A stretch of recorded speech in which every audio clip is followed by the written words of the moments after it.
Hello बच्चों, welcome to my channel. तो आज हम लोग फिर से आप लोग के लिए एक वीडियो लाए हैं और इस वीडियो में हम करने वाले हैं थेल्स प्रमेय का विलोम, जिसको हम प्रमेय 6.2 के नाम से जाना जाता है। तो पिछले वीडियो में हमने किया था थेल्स प्रमेय जो प्रमेय 6.1 था। इस वीडियो में हम प्रमेय 6.2 करने वाले हैं, जिसको थेल्स प्रमेय का विलोम से भी जानते हैं। ठीक है, तो इस वीडियो में हम देखेंगे थेल्स प्रमेय के विलोम का स्टेटमेंट और किस तरीके से इसको प्रूव किया जाता है। इस वीडियो में हम तरीका जानेंगे। तो सबसे पहले थेल्स प्रमेय के विलोम का हम स्टेटमेंट पढ़ते हैं। तो स्टेटमेंट ये कहता है कि यदि किसी त्रिभुज में कोई रेखा जो है त्रिभुज की दो भुजाओं को समान अनुपात में विभाजित करेगी, तो वह रेखा जो होती है वो तीसरी भुजा के समानांतर होती है। ठीक है, तो सबसे पहले देखिए लिखा हुआ है कि यदि एक त्रिभुज में कोई रेखा त्रिभुज की दो भुजाओं को समानुपाती भागों में काटती है, तो वह रेखा जो होती है वो त्रिभुज की तीसरी भुजा के समांतर होगी। तो आइए देखते हैं इस स्टेटमेंट को कैसे सिद्ध किया जाता है। तो देखिए हमारे पास एक त्रिभुज है ABC और ABC में जो है भुजा DE जो है एक रेखा है, वो दो भुजा त्रिभुज AB और BC को समान अनुपात में विभाजित करती है। तो हमें यह सिद्ध करना है कि ये जो DE है वो BC के समांतर होगी। ये जो DE है वो BC के समांतर होगी। अभी ये समांतर नहीं है, हमें पहले सिद्ध करना है। थेल्स प्रमेय का विलोम यही बोलता है कि पहले सिद्ध करना है। तो सबसे पहले लिखना है हमें कि मान लिया कि एक त्रिभुज ABC है जिसमें एक रेखा DE जो DE है, एक रेखा DE त्रिभुज की भुजा AB तथा AC को समानुपाती भागों में काटती है। समानुपाती भागों में काटती है। देखिए ये हमारे पास जो स्टेटमेंट है वो इस तरीके से हमें लिख देना है। ठीक है, भागों में काटती है, विच मीन्स कि अगर समानुपाती भागों में काटेगी तो हम बोलेंगे कि AB बट्टे DB बराबर AE बट्टे EC भागों में ये हमें काटती है। ये हमारे पास दिया हुआ है। ठीक है, और इसलिए जो है हमें सिद्ध करना क्या है, इसलिए सिद्ध करना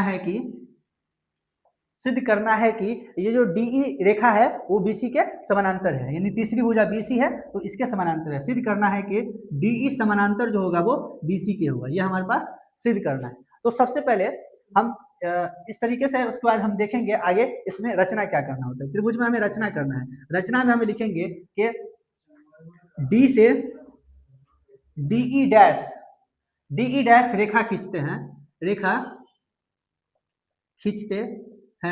जो त्रिभुज ABC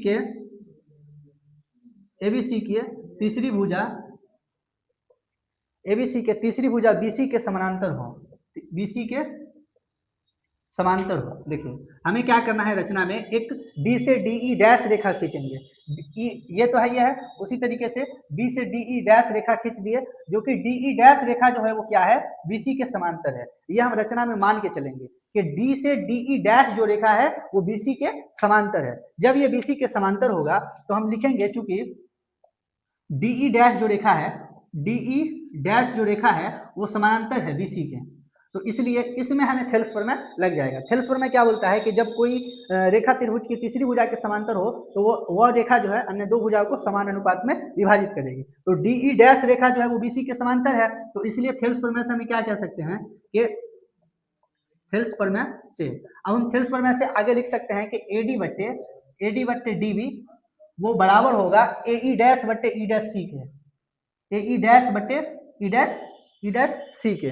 इसको देखिए, ये जो हमारे पास AB बट्टे DB बराबर AE बट्टे EC दिया था, इसको हमने मान के रखना है 1 और इसको हम मान लेंगे कि समीकरण ये 2 है। ठीक है, तो अब क्या करेंगे, रेहान देखो तो क्लियर हो रहा है। तो हमारे पास समीकरण 2 आ चुका है। समीकरण 2 में आप लोगों ने देखा कि थेल्स प्रमेय से AD बट्टे DB बराबर AE डैश बट्टे E डैश C है, जो कि समीकरण नंबर 2 है। अब हम क्या करेंगे, समीकरण नंबर 1 एंड 2 से ले लेंगे। आप लोग देख सकते हैं कि हमारे पास समीकरण 1 जो है वो हमारे पास ये है, AD बट्टे DB बराबर AE बट्टे EC, और यहाँ पे है AD बट्टे DB बराबर AE डैश बट्टे E डैश C। आप लोग देख सकते हैं कि समीकरण का LHS साइड जो है वो बराबर है, तो हम कह सकते हैं कि RHS साइड भी जो है वो बराबर हो जाएगा, विच मीन्स कि AE बट्टे EC वो बराबर हो जाएगा AE डैश बट्टे ए डैश बटे ई डैश सी के, ए डैश बटे ई डैश सी के। अब देख सकते हैं कि ई जो है से वो ई डैश ए जो है वो हम कह सकते हैं कि ए जो है वो ई डैश सी के बराबर है। ए जो है सॉरी ए जो है वो ए डैश के बराबर है, ए डैश के बराबर है। ये देखिए हमारे पास ए जो है सो यहाँ से यहाँ तक हुआ, ये वाला ए जो है, और उसी तरीके से ई डैश सी जो है वो यहाँ से यहाँ तक हुआ। तो हम कह सकते हैं कि बिंदु ई जो है वो ई डैश के बिल्कुल नजदीक है और दोनों बराबर है। तो हम कह सकते हैं कि बिंदु ई जो है वो बिंदु ई डैश के ई डैश के समीप है, समीप है। इसको हम क्या हमने यहाँ पे देखा कि बिंदु ई जो है वो बिंदु ई डैश के बिल्कुल नजदीक है, यानी कि ये दोनों बिंदु एक ही है, चाहे वो ई डैश है ई डैश है, दोनों एक ही है। तो हम कह सकते हैं कि ई जो है ई डैश के बराबर है। और चूंकि हमारे पास डीई डैश जो है डीई डैश जो है वो समानांतर है बीसी के, और ई डैश जो है वो ई के बराबर है। तो कह सकते हैं कि डीई समानांतर बीसी हो जाएगा। तो इस तरीके से हम कह सकते हैं कि थेल्स प्रमेय का विलोम जो है हमारे पास यहाँ से सिद्ध हो गया। तो आई होप कि आप लोग को थेल्स प्रमेय का विलोम, जिसको हम 6.2 भी बोलते हैं, वो आप लोग को समझ में आ गया होगा। अब नेक्स्ट वीडियो में जो है हम लाने वाले हैं वो पाइथागोरस प्रमेय, क्योंकि आप लोग को बोर्ड एग्जाम के लिए बिल्कुल टाइम कम है, और जो भी इंपॉर्टेंट थ्योरम जो आप लोग के बोर्ड एग्जाम के लिए इंपॉर्टेंट है वो हम इस चैनल पे आप लोग को करवाए जाएंगे। तो नेक्स्ट वीडियो में आप लोग के लिए पाइथागोरस प्रमेय का विलोम, ये 4 प्रमेय जो है आप लोग के लिए वेरी वेरी इंपॉर्टेंट है, जो कि आने की संभावना रहती है। तो आप लोग इस वीडियो से इस चैनल से जुड़ जाइएगा और इस वीडियो को अपने दोस्तों में, अपने साथियों में अच्छे से शेयर कीजिएगा और सब्सक्राइब कीजिएगा।